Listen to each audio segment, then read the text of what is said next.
Hello guys, I'm Noel. Today will be our Q&A channel for the sublimation. And today's question will be for the beginners who just want to start their sublimation business. And the first question is, what do I need for sublimation? You will need a sublimation compatible printer, sublimation papers, and sublimation inks which are already put into the printer.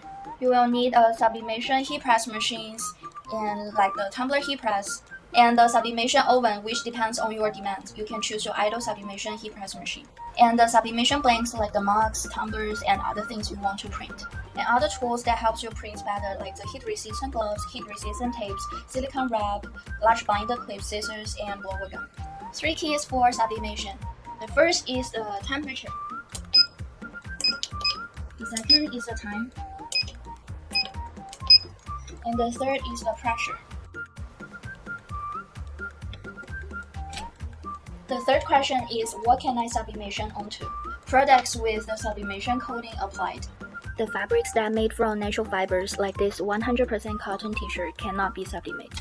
Product with dark and black color cannot be sublimated because sublimation transfer printing is best suited to white or light colors. Printing to dark colors product will yield poor visibility of the design. The rule is if the ink is darker than the product itself, it will be visible. For example, the black ink transfer onto the orange tumbler. That is all for today. If you have any other question for sublimation, please comment below. I will answer your question on my next channel.